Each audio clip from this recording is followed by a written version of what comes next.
श्री स्वामी समर्थ. स्वामी महाराज तुमच्या सर्व चांगल्या इच्छा पूर्ण करो ही स्वामींच्या चरणी प्रार्थना करते आणि आजच्या या नवीन व्हिडिओला सुरुवात करते. आपल्या हिंदू धर्मशास्त्रांप्रमाणे रक्षाबंधन ह्या सणाला विशेष महत्त्व आहे. भावा बहिणीच्या नात्यातील अटूट प्रेम दर्शवणारा हा सोहळा आहे. या दिवशी बहीण भावाच्या हाताला राखी बांधते, तसेच भावाच्या दीर्घायुष्यासाठी देवाकडे प्रार्थना करत असते. भाऊ बहिणीच्या रक्षणासाठी वचन देतो आणि बहिणीला छानशी भेटवस्तू देतो. यंदा 9 ऑगस्ट 2025 रोजी रक्षाबंधनाचा सण हा साजरा केला जाणार आहे.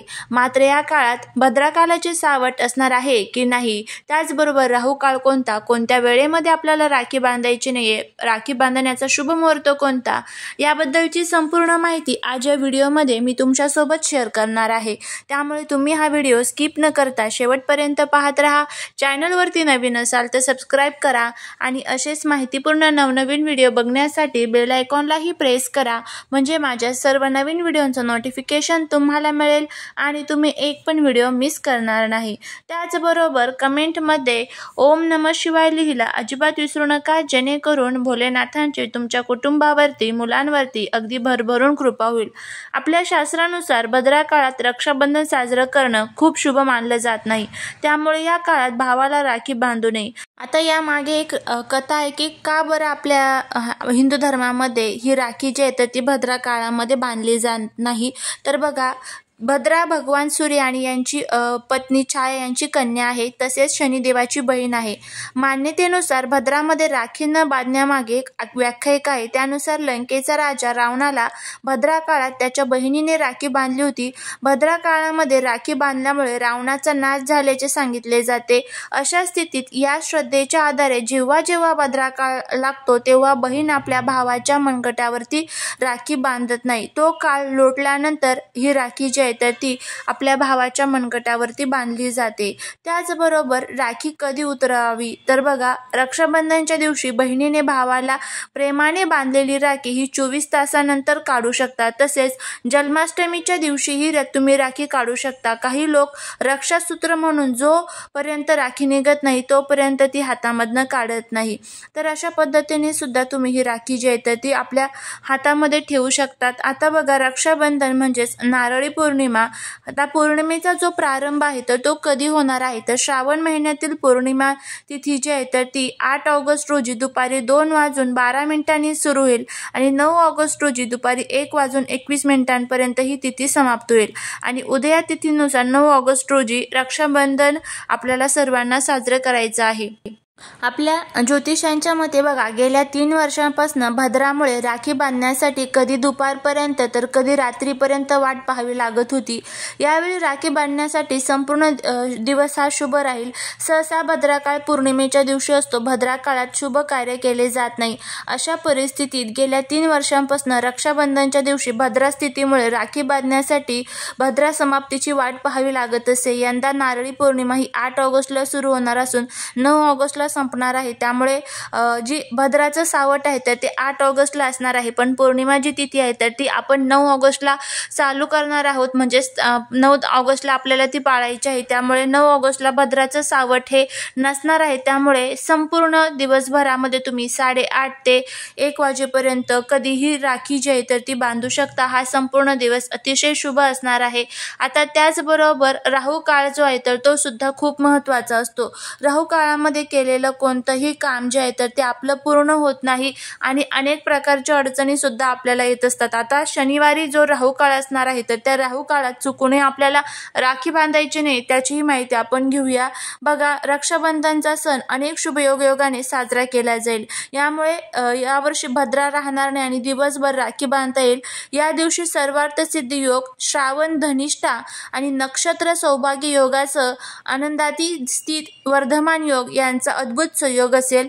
सूर्य कर्क राशीत आणि चंद्र मकर राशीत असेल. सूर्योदयापासून दुपारपर्यंत सौभाग्य योग देखील असेल. या दुर्मिळ योग संयोगांमुळे हा दिवस अतिशय पवित्र आणि फलदायी असा मानला जाणार आहे. भद्रा जी आहे तर ती पृथ्वी, पाताळ आणि स्वर्गात राहते. सहसा भद्रा पौर्णिमेला उपस्थित असते, म्हणून पौर्णिमेला येणाऱ्या सणांमध्ये अनेकदा अडथळे येतात आणि भद्राचा अंत होण्याची वाट पाहिली जाते. जेव्हा भद्रा पृथ्वीवर राहते तेव्हा ते अशुभ मानले जाते. जर भद्रा ही स्वर्गात आणि पाताळात राहत असेल तेव्हा ते कामे पूर्ण होतात. रक्षाबंधन हा सण भाऊ आणि बहिणीच्या पवित्र नात्याचा सण असल्याने या भद्राचा जो दोष आहे तर तो लागतो, परंतु यावेळी भद्राची स्थिती हे एक दिवस आधीच संपणार आहे. म्हणजेच कधी तर 8 तारखेलाच भद्राचं सावट हे संपणार आहे. त्यामुळे तुम्ही 9 तारखेला रक्षाबंधन हे साजरं करू शकता. आता त्यानंतर राहुकाळ आपण बघूया. या दिवशी राहुकाळ कधी लागणार आहे? आता सांगितल्या पद्धतीने बघा, भद्रा काळ हा रक्षाबंधनच्या दिवशी नसेल, त्यामुळे दिवसभरामध्ये तुम्ही राखी कधीही 1:25 पर्यंत दुपारी बांधू शकता. पण आता राहुकाळ आपण बघूया. असं म्हणतात की राहू काळामध्ये केलेली कामे हे आपल्याला अशुभ परिणाम देत असतात. त्यामध्ये कधीच आपल्याला यश जे आहे तर ते मिळत नाही. त्यामुळे राहू काळ हा सुद्धा खूप महत्त्वाचा आहे. या राहू काळामध्ये जर आपण राखी बांधली तर त्याचे अनेक प्रकारचे दोष जे आहेत तर ते आपल्याला लागत असतात. संपूर्ण दिवसामध्ये 2 तास हा राहू काळ असतो आणि आपल्या संपूर्ण दिवसाचं वर्गीकरण हे वेगवेगळ्या प्रकारांमध्ये केलेलं असतं. त्यामध्ये अमृत काळ असतो, राहू काळ असतो, त्याचबरोबर ब्रह्ममुहूर्त, अशा वेगवेगळ्या वर्गीकरणामध्ये आपला जो संपूर्ण दिवस आहे तर तो केलेला असतो. त्यामध्ये जो अमृत काळ असतो त्या अमृत काळामध्ये केलेली कामं ही आपल्यासाठी शुभ परिणाम देऊन जातात आणि त्याचं यश आपल्याला मिळतं. पण त्याच पद्धतीने ज्या वेळेस आपण राहू काळामध्ये एखादं काम करतो तर त्याचं फळ हे आपल्याला कधीच मिळत नाही आणि त्याचे अशुभ परिणाम हे आपल्याला भेटत असतात. कारण सर्वांनाच माहीत आहे की राहू आणि केतू हे आपल्या कुंडलीमध्ये किती अशुभ परिणाम जे आहेत ते देत असतात. त्यामुळे राहू काळामध्ये शक्यतो करून आपल्या भावाच्या मनगटावरती चुकूनही आपल्याला राखी जी आहे तर ती बांधायची नसते. आता हा राहू काळ कधी असणार आहे ते आपण बघूया. तर आता शनिवारी रक्षाबंधन असणार आहे. त्यामुळे शनिवारचा जो राहू काळ आहे तर तो सकाळी 9 वाजल्यापासून ते 11 वाजेपर्यंत असणार आहे. त्यामुळे तुम्ही सकाळी 9 ते 11 या वेळेमध्ये चुकूनही आपल्या भावाला तुम्हाला राखी जी आहे तर ती बांधायची नाहीये. आता जर तुम्हाला राखी बांधायचीच आहे तर मग तुम्ही ती 9 ते 11 हा जो कालावधी आहे तर तो सोडून तुम्ही 1:25 पर्यंत कधीही राखी बांधू शकता.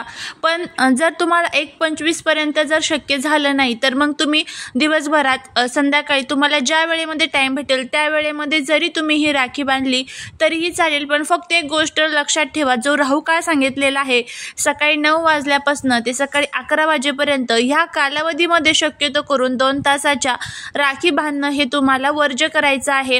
आणि आपण शुभ मुहूर्त देखील बघितलेला आहे. सकाळी 5:25 पासून ते 1:25 पर्यंत हा अतिशय शुभ मुहूर्त असणार आहे. फक्त राहू काळ जर सोडला तर या कालावधीमध्ये तुम्ही राखी जी आहे तर ती बांधू शकता.